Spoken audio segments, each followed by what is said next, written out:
उत्तर पश्चिमी दिल्ली के शालीमार बाग इलाके में परिवार की मौजूदगी में घर की बेटी को बंधक बनाकर करीब 50 लाख रुपए की लूट की वारदात को अंजाम दिया गया है। देर रात करीब 3 बजे के आसपास 5 की संख्या में लुटेरे घर के बाहर बने पार्क की तार को काटकर घर के अंदर दाखिल हुए।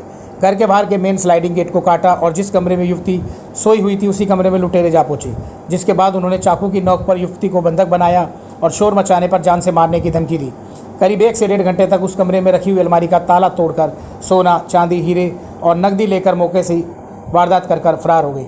इस पूरे मामले का सीसीटीवी फुटेज भी सामने आया, जिसमें बदमाश घर के अंदर दाखिल होते हुए साफ दिखाई दे रहे। आप भी देखिए कितने बेखौफ तरीके से बदमाश 5 की संख्या में घर के अंदर दाखिल हुए और उसके बाद करीब 1.5 घंटे तक पूरी वारदात को अंजाम देकर फरार हो गए। रमेश चंद्र बंसल अपने बेटे और बेटी के साथ शालीमार बाग इलाके के BM ब्लॉक में रहते हैं। इनका एक्सपोर्ट इंपोर्ट का काम है। बेटी फिजियोथेरेपी में MBBS की पढ़ाई कर रही है और वारदात के बाद से ही पूरा परिवार सख्ते में। राजधानी दिल्ली के पोश इलाके में शुमार शालीमार बाग इलाके में हुई डकैती की वारदात के बाद पूरा इलाका सुन्न है। हर कोई यह सोच रहा है कि सुरक्षा के बड़े बड़े दावे करने वाली शालीमार बाग थाना इलाके में भी जब फिल्मी अंदाज में डकैती की वारदात को अंजाम दे सकते हैं तो आखिरकार राजधानी दिल्ली में सुरक्षा कहां पर है। वारदात के बाद से ही मौके पर पुलिस के आला अधिकारी, क्राइम टीम और डॉग स्क्वाड के आने का सिलसिला जारी है।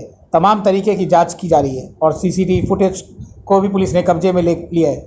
दावा किया जा रहा है कि जल्द से जल्द आरोपियों को धर दबोचा जाएगा, लेकिन फिलहाल अभी तक पुलिस के हाथ खाली दिखाई दे रहे हैं। मेरे 2 बच्चे थे, एक बेटा एक बेटी, और रात को करीब 2-2:30 बजे ये स्लाइडिंग तोड़ के अंदर घुसे और मेरी बेटी के रूम में अलमारी है जहाँ पे सारा रखा हुआ था, वही अलमारी तोड़ के सारा सामान निकाल के ले। घर के अंदर था लेकिन सब अलग अलग रूम में सो रहे थे, तो मैं और बेटे को तो मालूम ही नहीं पड़ा। और बिटिया के रूम में ही अलमारी थी, वहीं गए सीधे और वहीं से उन्होंने बिटिया को बस जहाँ है बोले लेटे रहे, उसको हिलने नहीं दिया और सारा सामान अलमारी तोड़ के सब सामान निकाल के। कैश गोल्ड सिल्वर मिला के सब 40 से 50 का।